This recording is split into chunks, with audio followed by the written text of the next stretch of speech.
Eu vou falar hoje sobre os juizados especiais criminais. Lei 9.099 de 95. Bom, os juizados especiais criminais têm previsão constitucional no artigo 98, inciso 1º da Constituição, certo? Traz processamento e julgamento, forma de processamento e julgamento das infrações penais de menor potencial ofensivo. E o que são essas infrações penais de menor potencial ofensivo?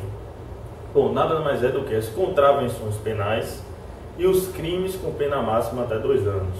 Então, de regra, as contravenções penais e os crimes com pena máxima até 2 anos são processados e julgados nos juizados especiais criminais, com características peculiares, despenalizadoras, como a transação penal, composição civil dos danos, suspensão condicional do processo. Bom, nós temos alguns princípios informadores dos juizados especiais criminais. A oralidade é um princípio dos juizados especiais criminais, ou seja, prevalece nos juizados especiais criminais a palavra falada e não a palavra escrita. De regra, deve prevalecer a palavra falada. Bom, um outro princípio é a celeridade. A celeridade nada mais é do que a solução ou a possível solução de um conflito de forma mais rápida, mais célere. Nós temos um outro princípio dos juizados especiais criminais, que é a economia processual. Bom, o que é economia processual? É evitar atos desnecessários nesse caminhar processual. Evitar atos desnecessários nesse caminhar processual. Bom, por fim, e não menos importante, nós temos o princípio da finalidade do prejuízo. O que é que nós podemos falar? Bom, a finalidade do prejuízo. Analisando um ato neste rito, se ele tiver qualquer irregularidade, mas de alguma forma alcançou a sua finalidade e não trouxe prejuízo para qualquer das partes, esse ato deve ser válido, certo? Então, se evita a nulidade dos atos quando ele alcança a sua finalidade sem prejuízo para as partes. Bom, os juizados especiais criminais também traz um procedimento diferenciado na fase policial. Com base nesses princípios da celeridade, da economia processual, da informalidade, a fase policial também é mais simplificada. Bom, na fase policial nós não temos, quando o crime é de menor potencial ofensivo, nós não temos o inquérito policial, mas sim o termo circunstanciado de ocorrência, o conhecido TCO, certo? Que é mais simples, não tem tantos requisitos como o inquérito policial. Ouve-se o autor do fato, ouve-se a vítima e de imediato se solicita alguma diligência, algum laudo, algum exame e de imediato se encaminha aos juizados especiais criminais, certo? Nessa fase policial também há uma peculiaridade. De regra, essa é a regra, não se tem a prisão em flagrante. Então, o sujeito autor do fato criminoso ou possível autor do fato criminoso, caso venha a ser pego pela polícia, ele não vai ser submetido à prisão em flagrante se, somente se comprometer a comparecer aos juizados especiais criminais de imediato ou quando solicitado, certo? Então, de regra, não há prisão em flagrante. Qual é a exceção? Se ele não comparecer quando solicitado, certo? Então, fase policial, termo circunstanciado de ocorrência, de imediato encaminhado aos juizados especiais criminais, e lá nós temos uma audiência preliminar. Essa audiência preliminar vai possibilitar a composição civil dos danos. É um instituto despenalizador, inovador, trazido pelos juizados especiais criminais, pela Lei 9.099 de 95, que é a possibilidade do autor do fato e a vítima,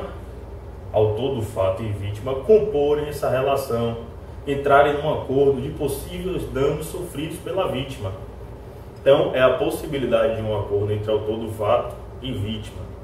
Bom, chegando a um acordo,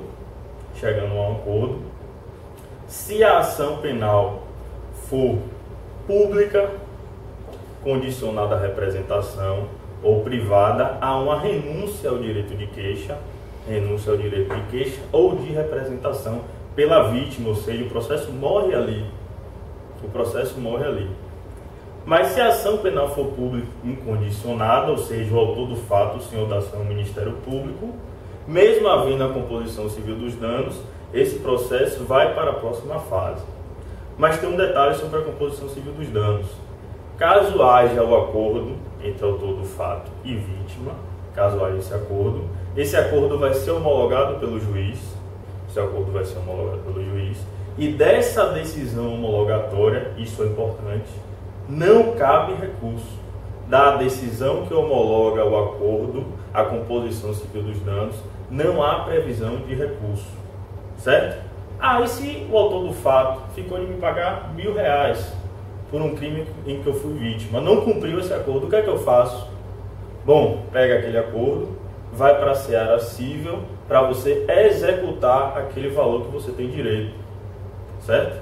Não há qualquer penalização àquela pessoa que se comprometeu, que compôs naquele momento nos juizados especiais criminais, pelo menos penalização na área criminal.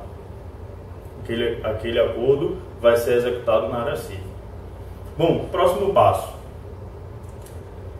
Caso a ação penal seja pública, incondicionada ou condicionada, e se condicionada à representação, a vítima representou, ou seja, declarou a sua vontade de ver aquela pessoa processada, nós temos agora uma outra fase, que também não deixa de ser um acordo, só que agora mudam os autores, os participantes desse acordo. Agora nós temos de um lado o Ministério Público e o autor do fato. Esse instituto, esse momento processual é para transação penal, autor do fato e Ministério Público, certo? O Ministério Público vai poder, caso não seja o momento, ou caso não veja que há a possibilidade de arquivamento, o Ministério Público vai poder propor a transação penal. Para propor a transação penal, é preciso que o sujeito, o autor do fato, preencha alguns requisitos. Quais são os requisitos necessários para que o Ministério Público proponha essa transação penal, esse acordo, que nada mais é do que uma mitigação da obrigatoriedade da denúncia. Há uma mitigação aí da obrigatoriedade do promotor denunciar aquele sujeito. Bom, o primeiro requisito é: aquele sujeito não pode ter sido beneficiado num prazo de 5 anos com a outra transação penal. Então vamos supor, ele lá atrás foi pego utilizando drogas, usuário de drogas. O uso de drogas, a competência dos juizados especiais criminais. Lá atrás, há 2 anos atrás, ele transacionou com o Ministério Público. Bom, ele de novo foi pego usando drogas, juizados especiais criminais. Vai ser possível uma nova transação penal? Não. Então ele não pode ter transacionado no período de 5 anos. Outro requisito: não ter sentença penal transitada em julgado, condenação com trânsito em julgado, certo? Ele não pode fazer parte ou compor, transacionar com o Ministério Público, caso ele tenha a sua ficha criminal uma condenação com trânsito em julgado, certo? Qual é o outro requisito? Esse de caráter subjetivo. É quando os antecedentes, a conduta social, a personalidade e as circunstâncias não indicam a medida da transação penal, certo? Bom, esses 2 institutos são importantíssimos. Transacionando,